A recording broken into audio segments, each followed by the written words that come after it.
Hello बच्चों, final account series में आज हम लोग trading and profit and loss account को बनाना सीखेंगे, जो एक ही फॉर्मेट के अंदर हम लोग देखेंगे। आज हम लोग दो क्वेश्चंस को देखेंगे, जिसमें एक सिंपल क्वेश्चन रहेगा और एक थोड़ा सा जिसमें एडवांस लेवल का रहेगा। तो पहले क्वेश्चन की तरफ अगर हम देखें, अगर आप अपनी स्क्रीन में देख पा रहे होंगे तो हम लोगों को बनाना है 31 मार्च 2017 का हम लोगों को अपना profit and loss account as well as trading account बनाना है। स्टॉक हम लोगों को गिवन है 31 मार्च 2016 का, इसका मतलब है प्रीवियस ईयर का क्लोजिंग स्टॉक है, इस साल का ये हमारा ओपनिंग स्टॉक बन जाएगा। बाकी एलिमेंट्स आपको गिवन है जैसे आप लोगों ने देखा हुआ है, और स्टॉक फिर से गिवन है डेट के साथ 31 मार्च 2017, इसका मतलब ये इस साल का हमारा क्लोजिंग स्टॉक है। तो अगर हम देखें, पहले हम लोगों को ट्रेडिंग अकाउंट के अपने एलिमेंट्स लिखना है, ग्रॉस प्रॉफिट निकालना है, उसके बाद प्रॉफिट एंड लॉस अकाउंट के एलिमेंट्स लिखना है। हम लोग एक ही फॉर्मेट इसको बनाना सीखते हैं। तो सबसे पहला एलिमेंट होता है ओपनिंग स्टॉक। ओपनिंग स्टॉक बच्चों आप लोगों को गिवन है 15,000। आप लोग अपनी स्क्रीन में देख के आप लोग भी जल्दी जल्दी करते रहिए। सेकंड गिवन है हम लोगों को कैरिजेस आउटवर्ड। कैरिजेस आउटवर्ड जैसे आपको पता है कि फैक्ट्री से प्रोडक्ट बनने के बाद हम लोगों के फैक्ट्री से बाहर जाने वाली चीजें, इसका मतलब वो हमारा डायरेक्ट एक्सपेंस नहीं है, वो इनडायरेक्ट है। तो वो प्रॉफिट एंड लॉस अकाउंट का एलिमेंट होगा। तो मैं प्रॉफिट एंड लॉस अकाउंट के एलिमेंट को यहां पर को लिख देता हूं, टू कैरिजेस आउटवर्ड्स। अगर आपको समझ में नहीं आ रहा है तो पहले वीडियो देख लीजिए, उसके बाद दूसरा क्वेश्चन आप खुद से भी कर पाएंगे। तो ये 4,000 का है, तो मैंने 4,000 यहां पर को लिख दिया। नाउ नेक्स्ट है परचेजेस। परचेजेस हमारा ट्रेडिंग अकाउंट का एलिमेंट होता है। अब याद रखना, डायरेक्टली परचेजेस का आउटर कॉलम में मत लिखिएगा, सबसे पहले इनर कॉलम में लिख लीजिए और फाइंड आउट करिए कि क्या इसके रिटर्न्स भी हम लोगों को गिवन है या नहीं। अब क्वेश्चन में आप लोगों को इसको ढूंढने की जरूरत नहीं है, अननेसेसरी आप लोग टाइम वेस्ट करेंगे। जैसे ही क्वेश्चन में आएगा हम लोग उसको लिख देंगे। तो नेक्स्ट एलिमेंट की तरफ चलते हैं और वो है वेजेस। तो वेजेस के लिए मैं यहां पर कोई एक लाइन छोड़ के वेजेस यहां पर को डाल देता हूं। वेजेस है हमारी 30,000 की, 30,000 की वेजेस है। नेक्स्ट है हमारा परचेजेस रिटर्न जो है 10,000 का, तो मैं माइनस कर दूंगा परचेजेस रिटर्न 10,000, तो ये आ जाएगा 1,55,000। नेक्स्ट सेल्स रिटर्न गिवन है। सेल्स रिटर्न हम लोगों को पता है कि कहां पर को आता है, सेल्स में से ये माइनस होगा, तो मैं सेल्स रिटर्न यहां पर को लिख देता हूं। और सेल्स रिटर्न की वैल्यू है बच्चों आप लोगों की 5,000। अब जब सेल्स का जैसी मैं आइटम देखूंगा उसको यहां पर को लिख के अपना आंसर निकालूंगा। नेक्स्ट पोस्टेज है। पोस्टेज हमारा इनडायरेक्ट एक्सपेंस होता है और पोस्टेज आपका यहां पर को आएगा ऑफिस एंड एडमिनिस्ट्रेशन, जो भी हमारे खर्चे होते हैं उसको मेंटेन करने के लिए है। 3,000 हमारा पोस्टेज 3,000 है। नेक्स्ट है सैलरी। सैलरीज भी हमारी इनडायरेक्ट एक्सपेंस का पार्ट होती है, और सैलरीज का जो अमाउंट है वो है आपका 20,000। सैलरीज के बाद डिस्काउंट रिसीव्ड। डिस्काउंट रिसीव्ड हमारी इनडायरेक्ट इनकम है, तो हम लोग उसको यहां पर को लिखेंगे बाय इनकम कॉलम में discount received and the amount is 5,000। Next stationeries. Stationery भी हमारी इनडायरेक्ट एक्सपेंस है, स्टेशनरीज का अमाउंट है 2,000। नेक्स्ट है हमारा बैड डेट। बैड डेट जैसे कि मैंने आप लोगों को लेक्चर में बताया था, अपने प्रीवियस लेक्चर में, कि ऐसा अमाउंट होता है जो हमारा जो डेटर्स होते हैं जब वो डिफॉल्ट कर जाते हैं उनको हम लोग बैड डेट्स बोलते हैं। तो बैड डेट्स हम लोगों ने 1,000 अपना लिख दिया। नेक्स्ट है interest on bank loan. Interest on bank loan 8,000 है। अब यहां पर को आप स्पेसिफिक नहीं कर पा रहे होंगे कि ये इंटरेस्ट हम लोग पे कर रहे हैं या फिर हम लोगों को मिल रहा है। अगर कुछ भी स्पेसिफिक आप लोगों को पता ना चल पाए तो ऑब्वियसली आप उसको पे कर रहे होंगे। तो हमेशा आप ये याद रखे चलिए कि ऐसा कोई भी खर्चा या इनकम जो दोनों तरह से आपको दिख रही होती है, तो पहले उसको आप अपना खर्चा मानेंगे। इंटरेस्ट ऑन बैंक लोन, ठीक है, जैसे सिर्फ लिखा होता है डिस्काउंट, और डिस्काउंट अगर सिर्फ डिस्काउंट लिखा हुआ है तब भी आपको मान के चलना है कि आपने डिस्काउंट अलाउ किया हुआ है। अनटिल और अनलेस क्वेश्चन स्पेसिफिक ना हो तब तक उसको आप इनकम अपनी कंसिडर नहीं करेंगे। और ये है आपका 8000। नेक्स्ट है हमारी सेल्स गिवन है 3 लाख की। 3 लाख हमारी सेल्स है, सेल्स आ गई हमारी 3 लाख। तो 3 लाख में से हम लोगों ने 5 कर दिया तो 2,95,000 हमारी नेट सेल्स आ गई। Now next insurance charges. Charges का भी मतलब ये हमारी क्या है, टू इंश्योरेंस चार्जेस। ये भी हमारा इनडायरेक्ट एक्सपेंस है, 4000 का अमाउंट है। चलिए नेक्स्ट स्टॉक है हमारा, और स्टॉक हम लोगों को पता है कि किस तरफ आता है, that is by closing stock, and 80,000 की इसकी वैल्यू है। ठीक है बच्चों, तो सारे एलिमेंट हम लोगों ने लिख लिए और आप लोगों ने भी देखा कि किस तरह से आप लोग लिखेंगे। क्वेश्चन करते करते ही आपको इतना एक्सपीरियंस हो जाएगा बाद में कि आप लोग पता लगा पाएंगे कि कितने एलिमेंट हमारे प्रॉफिट एंड लॉस अकाउंट के हैं, कितने हमारे ट्रेडिंग के हैं। इस हिसाब से आप एक ही फॉर्मेट में दोनों को बनाना देख लेंगे। अब बस यहां पर कोई एक एलिमेंट आएगा, या तो वो ग्रॉस प्रॉफिट होगा या फिर यहां पर को टू ग्रॉस लॉस आएगा, जो हम लोग अभी असरटेन करते हैं। तो आप लोग भी जल्दी अपनी कैलकुलेशन को स्टार्ट करिए बच्चों। तो 2,95,000 में हम लोग 80 को अगर हम जोड़ देते हैं तो कितना आएगा हमारा, देख लेते हैं। दैट इज 0 0 0, ये 5 आ गया, ये हो गया हमारा 7 और ये हो गया 3। तो 3,75,000 हमारा टैली अमाउंट आ गया, क्योंकि हम लोगों को पता है कि यही साइड हमारी ज़्यादा है। तो ये वैल्यू है हमारी 3,75,000। ठीक है, तो इस तरीके से हम लोगों ने इसको अपना अमाउंट को लिख लिया। और ये है हमारा टू ग्रॉस प्रॉफिट। लिखेंगे हम लोग कैरिड डाउन, और या फिर आप लिखना चाहते हैं तो यहाँ पर को लिख सकते हैं ट्रांसफर टू P&L अकाउंट। ठीक है, ये P&L अकाउंट में हम लोग ट्रांसफर कर देंगे। तो ये इनकम इस तरफ आ जाएगी हमारी, तो हम लोग लिखेंगे यहाँ पर को by gross profit brought down. इसको मैंने बोरो कर लिया, कितना, 1,75,000। तो अगर 175 में 5 जोड़ेंगे तो 1,80,000 होने वाला है। अब देखते हैं क्या यहाँ पर को ऐसा कोई अमाउंट दिख रहा है जो 180 से सरप्लस हमारा चले जाए। नहीं, बिल्कुल भी नहीं है। 20,000 4,000 है, तो ऑब्वियसली ये ही अमाउंट हमारा ज़्यादा आने वाला है। तो मैं इसको यहाँ पर को क्लोज करके 1,80,000 अपना अमाउंट लिख लेता हूँ।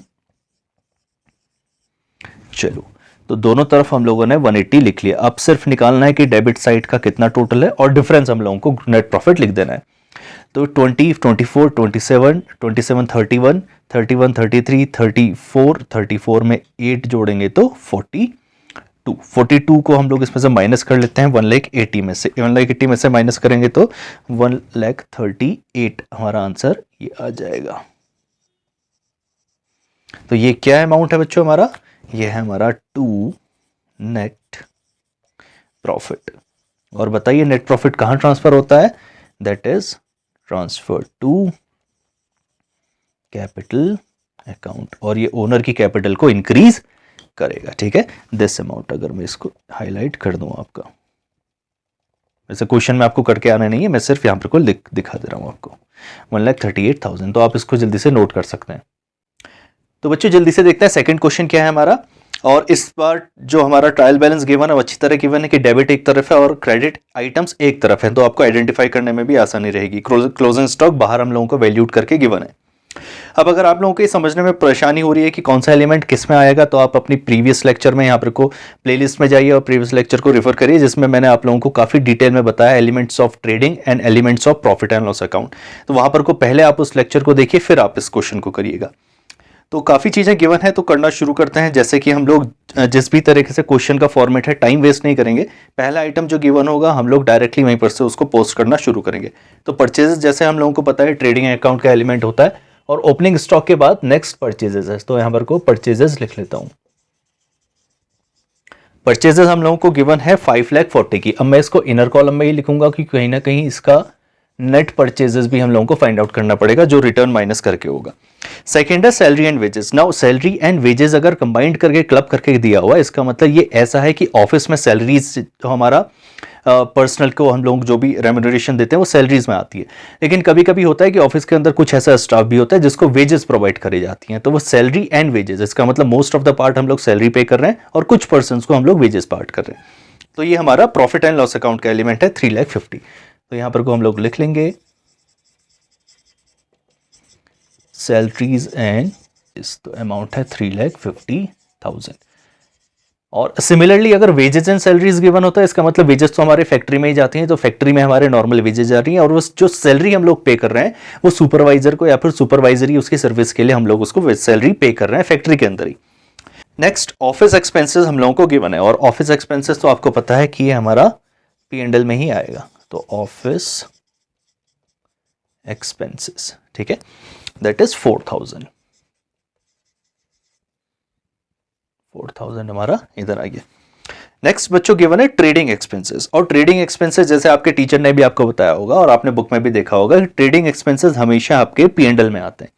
लेकिन यहां पर कोई बहुत बड़ा कैच है, अगर ऑफिस एक्सपेंसेस के साथ साथ ट्रेडिंग एक्सपेंसेस भी आपको गिवन है तो ट्रेडिंग एक्सपेंसेस आपके ट्रेडिंग अकाउंट के अंदर आएंगे। ये आप अपने नोट्स में जरूर इंक्लूड करिए, ठीक है। तो ट्रेडिंग एक्सपेंसेस गिवन है 8,000 के। अगर ट्रेडिंग एक्सपेंसेस इंडिविजुअली गिवन है और ऑफिस एक्सपेंसेस नहीं गिवन है तो वो हमेशा और हमेशा P&L में आएगा, और ऑफिस एक्सपेंसेस तो हमेशा ही P&L में आएगा। लेकिन अगर office as well as trading दोनों ही क्वेश्चन के अंदर गिवन है, और रेयरली ही ये क्वेश्चन आपको देखने को मिलेगा, तब ट्रेडिंग एक्सपेंसेस आपके ट्रेडिंग अकाउंट के अंदर पुट होंगे, याद रखिएगा। फैक्ट्री एक्सपेंसेस तो डायरेक्टली हम लोगों को पता चल पा रहा है कि ये हमारे फैक्ट्री के एक्सपेंसेस हैं, तो इसमें तो कुछ सोचना ही नहीं है। 11,000 हमारा अमाउंट आ गया। नेक्स्ट है कैरियजेस इनवर्ड। कैरियजेस इनवर्ड मतलब हमारे गुड्स फैक्ट्री के अंदर आ रहे हैं, जिसको दूसरे नाम से जाना जाता है, that is carriages on purchases, that is 8,000। Next return inward. Return inward का मतलब होता है सेल्स रिटर्न, तो मैं यहां पर को माइनस करके ऐसे लिख लेता हूं, return inwards, and the amount return inward का है आपका 12,000 का, 12,000 हो गया। Discount allowed. डिस्काउंट अलाउड भी हमारा P&L का ही हिस्सा है। Discount allowed 4,000। नेक्स्ट कमीशन पे टू सेल्समैन, ठीक है, ये भी हमारा P&L का हिस्सा है कि हम लोग कमीशन पे कर रहे हैं।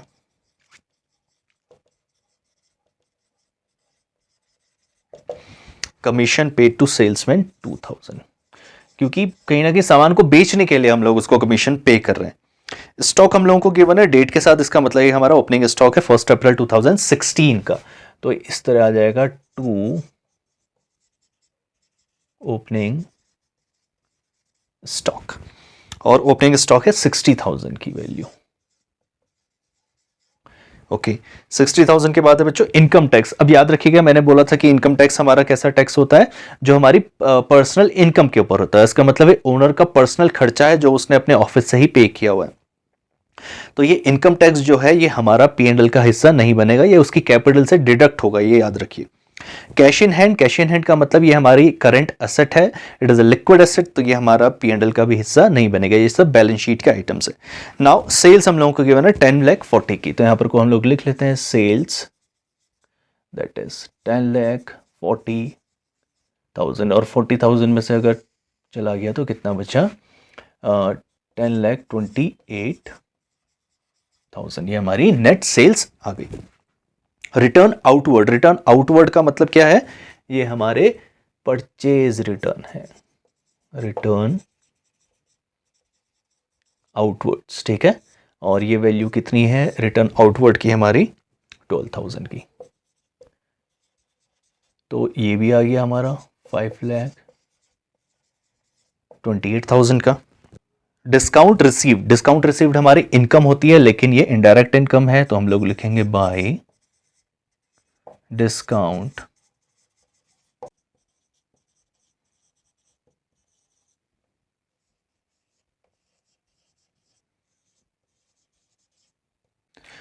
तो हमारा क्लोजिंग स्टॉक 1,35,000 आ गया। अब सबसे पहले ग्रॉस प्रॉफिट निकालेंगे, उसको ट्रांसफ़र करेंगे, यहाँ लिखेंगे और फिर हम लोग अपना नेट प्रॉफिट निकालेंगे। तो इसको जल्दी से टोटल करते हैं।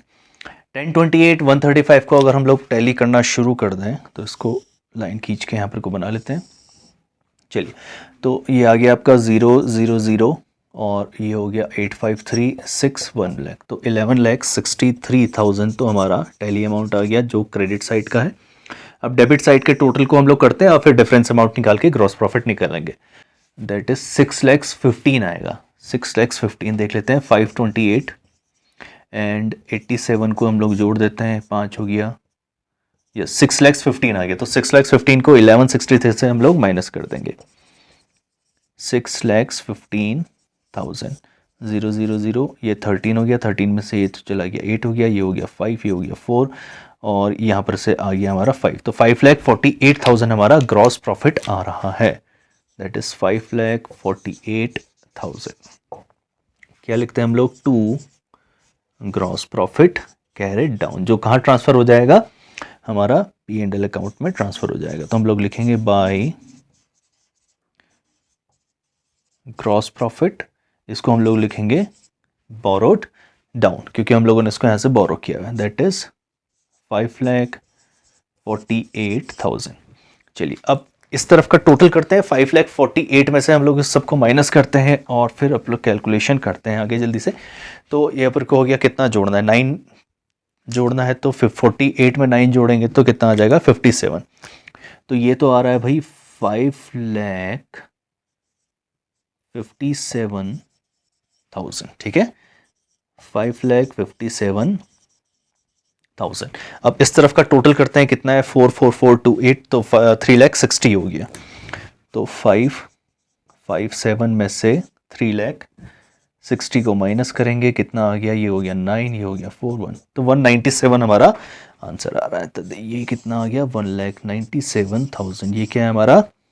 टू नेट प्रॉफिट, और इसको क्या लिखेंगे?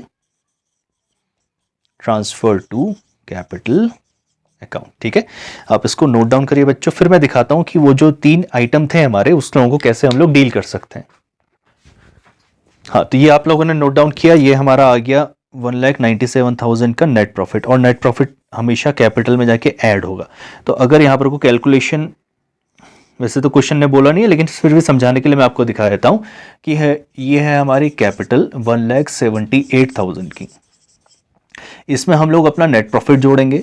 नेट प्रॉफिट कितना है हमारा? 197 का, तो 197 हम लोग इसमें ऐड कर लेते हैं। ये देखिए 0,0,0,5,7,3, राइट। 3,75,000 उसकी करंट इनकम हो गई है, और उसमें कोई क्वेश्चन में हम लोगों को 40,000 का इनकम टैक्स भी था। तो यहां पर से हम लोग उसकी टैक्स को माइनस कर देते हैं, इनकम टैक्स। तो 40,000 हम लोग इसमें से डिडक्ट कर देते हैं, तो ये कितना आ गया? 35,000। इसका मतलब 3,35,000 उसकी कैपिटल अमाउंट है, करंट कैपिटल अमाउंट है। इस तरह से इसको डील किया जाता है। तो बच्चों, ये 2 क्वेश्चन आप लोगों ने देखे। मैं 2 क्वेश्चन आप लोगों को और दे रहा हूं जिसमें आप लोगों को होमवर्क करना पड़ेगा, और यहां पर से करने के बाद हम लोग अपनी बैलेंस शीट की तरफ चलेंगे, जहां पर को हम लोग एलिमेंट्स ऑफ बैलेंस शीट देखेंगे। उसके बाद जब हम आएंगे तो कॉम्प्रिहेंसिव क्वेश्चंस को करना देखेंगे जो आपके फाइनल पेपर में आएगा। So until then, studies.